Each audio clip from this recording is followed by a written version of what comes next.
اور ساتھ صاحب آپ کی طرف آؤں گی، جس طرح سے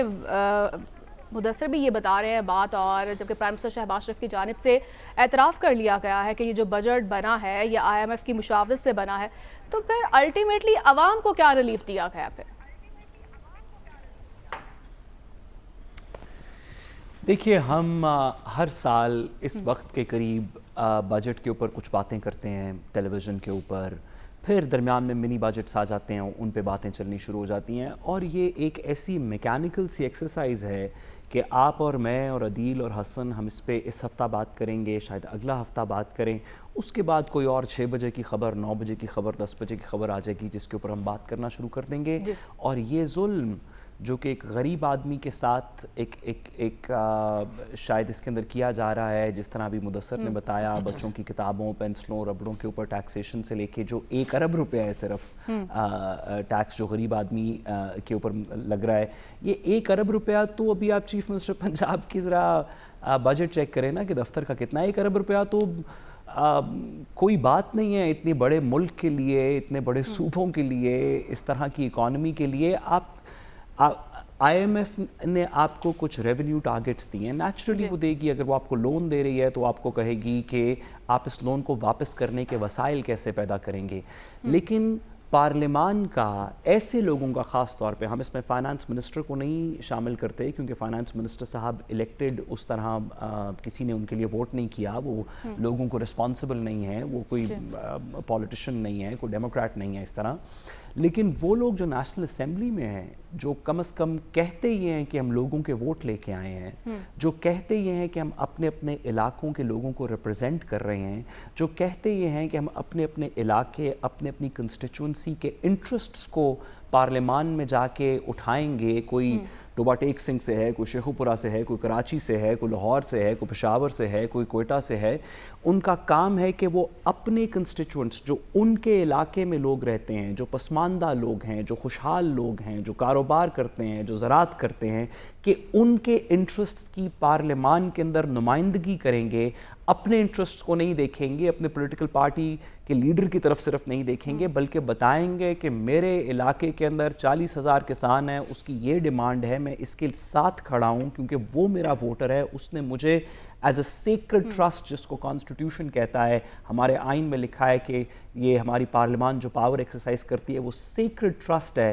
کہ میں اس سیکرڈ ٹرسٹ کی بنا پر اس پارلیمان میں کہنا چاہتا ہوں کہ میں ان 2 چیزوں کے خلاف ہوں یا ان 3 چیزوں کے خلاف ہوں۔ اگر یہ بات بھی نہیں کریں گے تو پھر جمہوریت کی جو بیسک ایزمپشن ہے نا وہ کلیپس ہو جائے گی۔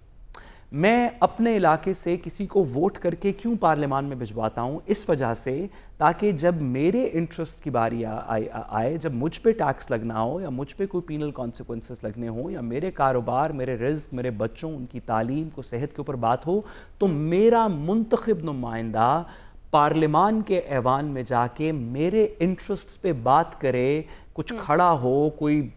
پوائنٹ ریز کرے، کوئی طریقہ ڈھونڈے اس کے ارد گرد۔ اگر آپ اس کو صرف ربر سٹیمپ کر دیں گے، اگر آپ کہیں گے کہ بس کہیں پہ ایک ان الیکٹڈ فائنانس منسٹر نے ایک انٹرنیشنل ڈونر ایجنسی کے ساتھ مل کے ایک بجٹ بنایا اور ہماری پارلیمان نے اس کے اوپر ووٹ کر دیا، تو میں بصد احترام کہوں کہ پھر اس کو الیکٹ کرنے کی کوئی وجہ نہیں تھی پارلیمان کو، پھر کوئی وجہ نہیں تھی کہ آپ لوگوں سے ووٹ لے کے ان کے انٹرسٹ پہ آئیں۔ پھر آپ کہیں کہ جی یہ 10 15 20 لوگ ہیں، یہ بڑے سمارٹ ہیں اور یہ بڑے اچھے فیصلے کریں گے ملک کے لیے، آپ ٹرسٹ کریں اور ان کے تھرو فیصلے کروا دیں۔ ڈیموکریسی کے اندر ہر پارلیمان کے ممبر کا کام ہے کہ وہ اپنے کنسٹیچوئنٹس کی بات کرے، وہ بات مانی جائے نہ مانی جائے، وہ والا پارلیمان کا شخص اپنے کنسٹیچوئنٹس کے مطابق ووٹ کرے، اس کے علاقے کے لوگ بجٹ کے حق میں ہیں تو حق میں کرے، خلاف ہیں تو خلاف کرے۔ یہ آواز، یہ سیکرڈ ٹرسٹ، یہ گورننس کی رسپانسبلٹی، یہ پارلیمان کا کام ہمیں اس پورے پروسیس میں نظر نہیں آتا۔ باقی ہم اس بات کا ادراک ہے، ہر پاکستانی کو اس بات کا ادراک ہے کہ پاکستان معیشت میں ایک مشکل وقت میں ہے، ہمیں بڑے مشکل فیصلے کرنے پڑیں گے، ہمیں ضرور کرنے چاہیے۔ دیگر ممالک نے بھی مشکل فیصلے کر کے تو وہ اس آئی ایم ایف ٹائپ جھنجھٹ سے نکلے ہیں، بھارت نکلا ہے، دیگر اس طرح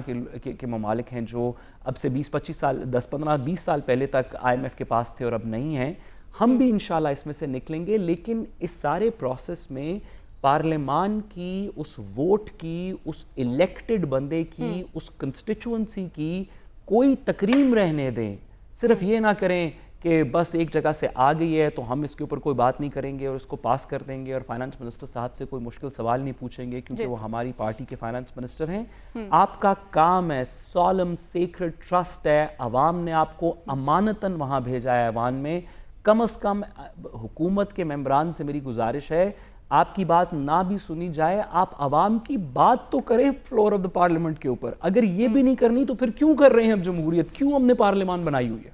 جی ٹھیک ہے. خرچے کے علاوہ صرف خرچہ کرنے کے لیے بنائی ہے.